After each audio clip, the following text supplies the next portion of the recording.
Welcome back to Smut and Study Podcast. My name is Natalie. I'm Amanda. And today we are going to talk about the second book in the Powerless trilogy, which is Reckless. She's not as thick as the first one, but she's good. At this point, if you've listened to our first video on the book Powerless, it basically ends off where she kills the king. He carves the O for ordinary in her chest. She also finds out that Kai was the one that killed her father. Obviously didn't really want to, was, just, that was like his first ever It was like kill. His initiation. Yeah, like his dad made him do it. Which is really sad. And now Kit is king and is making Kai hunt Peyton down, which, they had like a thing, and so now you're just like, what is happening? And like, I feel like at the end of Powerless, like, you're like, oh my god, like Kai hates her, but you're like, Kai can't hate her, and then like you're like, oh my god, he's gonna hunt her down, like, this can't be, you know what I mean? Like, I feel like they make him seem like he's like hates her now and like is really like angry. I remember at the end he was like, they're like, oh, you need to go get her, and he's like, okay, well, I love her, but I'm the enforcer of the king, so I have to do my job. It was basically like, I'm gonna like hunt her down, like, sort of thing, and you were just like, no. Yeah, no, you can't. What are you talking about? Don't do that. What are you saying right So pretty now? much this whole book is kind of like a rat race. Like, he is trying to find her and kill her, and she's pretty much running from town to town, and he is following her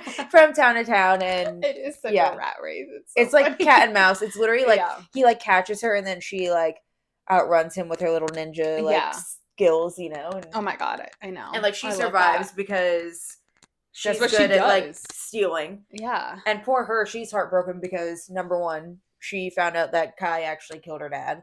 And number two, her best friend Adina's dead. Which, like, that... Yeah. And now Adina was, like, someone she, like, lived for, Yeah. And now it's, like, she's, like, on the... Like, before it was, like, she was homeless and didn't have, like, a home, but she had, like, Adina and she was, like, stealing. But now it's, like, she's, like, legitimately, like, running for her life, like, at this point. Just, like, knowing that if, like, Kai catches her and takes her back, like, she's gonna get murdered and stuff. So, that's very hard for her, but like the beginning of this starts where she goes back to like her old like house where like her dad was or whatever, and like Kai's there and he's like hunting her, and like it's just like really weird. Like even like his angry banter, like they're still bantering, but it's just like I just love how he just like can sense her. Like he's just like, I know you're here, and he's like talking to the house, like she's like hidden in the fucking wall. She's in the chimney. Yeah, she's like in the wall, and he's like has his whole like fucking dialogue speech, and he's just like going off, and he's like, I know you're here, and all this stuff, and I'm like, you're like, okay, and then he sets like the home on fire, and you're like, God, what are you doing? I know, like literally, she's there, and you just set it on fire. What are you doing? And then like the little, like, what the joke is that she's like a cockroach or whatever. It's like the little cockroach that she is. Like, he flies out of this burning, like, house and just, like, basically just outruns. Yeah, he, like, Kai and, like, the other, and, like, basically is heading towards, like, the scorches and stuff. And then, like I said, this book is definitely, I don't want to say filler because it's a that I feel like it's like a bad rap for like books, but in a sense this definitely was a little bit of a filler because it was just a lot of chasing, a lot of close proximity. It was a lot of like, I hate you, like I have to do this, like I have to honor my brother, but then at the same time like he really does like love her, and it's like between what he should be doing and what like his heart wants him to be doing. And there's a lot of like weird scenes where, like he said, like she like dresses up like as a guy and is like fighting underground, and then like he finds her and like fights her like underground, and you're just like, there they go again. Like just I feel bad for her because she leaves, I forget what their town is called. I don't remember, but she leaves that town or whatever. She goes to the Scorches, which apparently that's like a whole like thing. It's kind of like a desert, and when she's out very there, brutal. I guess like people who are looking from the town, they almost like kill her, because they like trap her and they're like, what are you doing here, blah blah blah blah. And then she's getting chased by Kai and them, but then all of a sudden the people of the city realize who she is because of her silver hair, and then they're trying to kill her, and you're like, oh my god, this poor girl. It's like everyone joins in, it's but like, then like she's known as the girl who like killed the king, and it's like to everyone else who's not an ordinary who just gets shat on all the time, like everyone is like, oh, the king, like, you know, they think like the king's like this great guy, and like anyone who has powers or is in any sort of whatever, they're like, oh, this is the horrible. That just scared me. Sorry, guys. If you just saw me jump, I was like, why the door open? It's the kitty. Yeah, they're just like, oh, this horrible girl like murdered the king. Like, so I feel like she's just. Yeah. She got no friends right now, okay? Like, but, whatsoever. Like, that's why she ended up having to wear, like, a wrap over her head because her hair was pretty much giving her away. Yeah. So, like, she was like, oh, well, I'll make money here and I'll fight in some underground fight club or whatever. And then, of course, Kai finds her. Yeah. And then he signs up to fight her. And, like, like I said, it's just so funny to me how, like, you literally, like, in these books, like, they're literally, like, fighting, like, if a grown man was to fight me, like, I get the shit kicked out of me. Like, I would just be, like, passed out, like, KO'd. Yeah, KO'd, absolutely. 1,000,000%. She's, like, taking punches to the face, like, the ribs, and she's just like, oh, I'll punch you right back. Yeah, you know? I don't know. They make her definitely, like, totally badass, but, like, but then, this entire book is, like, he catches her, then she escapes, or it's, like, you know, at one point it's just like he kind of catches her for good, but then it's like they both start opening up a little bit, and so they both start liking each other more, and it's like he talks about like his past, and she opens up about like how horrible her life was, and then he starts having feelings for, you know what I mean, and then like all this sort of stuff. And plus also she found in her dad's house a book, like his own little notebook, and then she starts reading like some of the notes or whatever, and I guess pretty I'm sorry, I'm disgusting. I just loved how casual it was. It was like, sorry, hang on. I can't help that I burp a lot.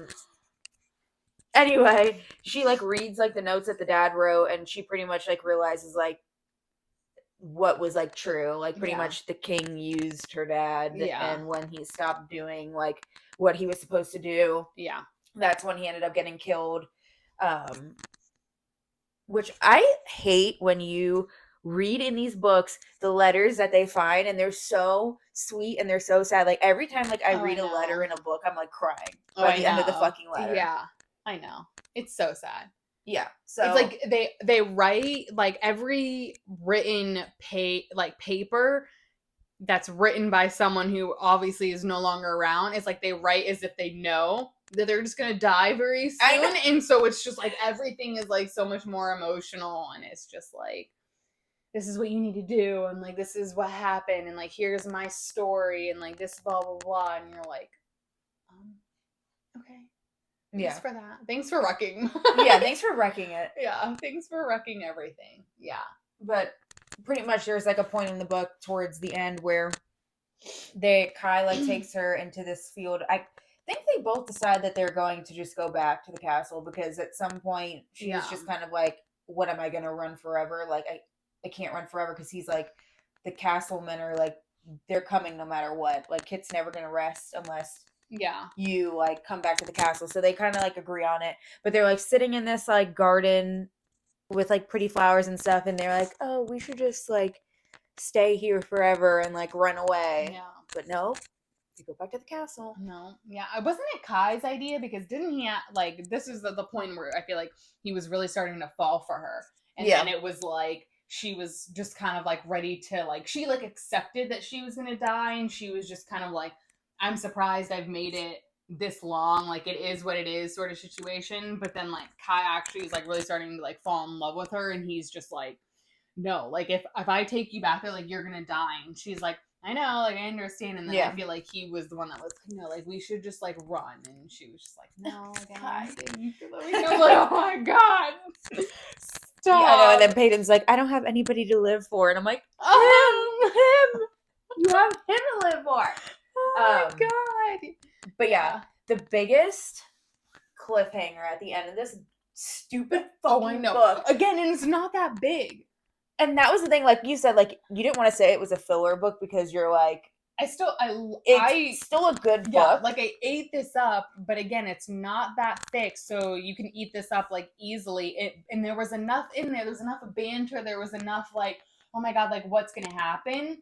But it definitely was just filler in the fact that it was, like, very much, like, cat and mouse. And it was like, hey, go get her. And then it was, like, basically them just being together for, like, days, heading back to, like, the castle, and they're just like basically falling in love with each other over these days, and you're like, oh my God. And then we get to the castle, and you know, everybody's happy that they got paid, and kill her, she killed the king, blah blah blah, all this stuff. Kai obviously knows the truth about he actually was attacking her and was gonna kill her, and that's why she killed him. Then all of a sudden, like, Kit's like, like, you think that he's gonna be like, okay, like, exile her, off like, her head, like, and then all of a sudden he's like, she's going to be my wife, and the book fucking ends, and you're like, what? Oh my God, I know. And then what is it at the end where he was like, I should have known, like, the monster never gets the girl or whatever, and I was like, yeah, my heart went in my butt. I was like, and Fearless wasn't even, like, written yet, and I just literally was like, what is going to happen?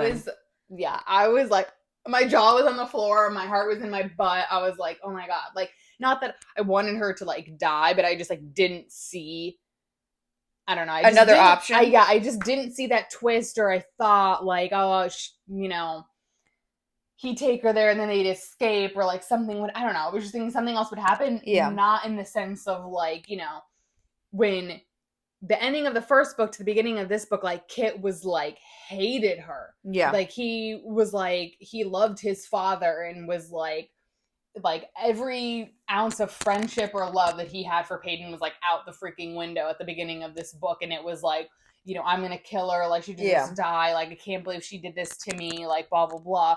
And then all of a sudden at the end, it was like, oh, she's my wife. And you're like, excuse me? And then at this point, too, Kai and Peyton both, like, love each other. Yeah. And are totally into each other. And then he's like, oh, I should have known the monster never gets the girl. Oh my God. No. And, like, the only other, like, thing that I could have thought happened was that, like, they were gonna just, like, keep her as a prisoner, and then, like, she, like, somehow was gonna, like, escape. Yeah, or something. Yeah. No. But that was my only two options in my head. It was either death or prison. Like, not marry the fucking enemy. Also just, like, not that bright. Yeah, so, like, that's true. Maybe other people were, like, more in tune, but once again, I just read these books like a third grader, and I'm like, but like you said, though, like, so Kit hated her in this book, so, like, marriage was not an option. Yeah. To me. Like, no, it wasn't. Like, why would you marry someone that you hated? I don't know. Yeah. Stay tuned. We're going to talk about the last book next time. Yeah. So next episode in about 30 minutes. Hopefully you enjoyed a rendition of this book. We didn't really talk about too much, but the fact that they had really good banter. Yeah, really good banter, and we hate Kit at this point. Yes. All right, thanks for tuning in. Bye. Bye.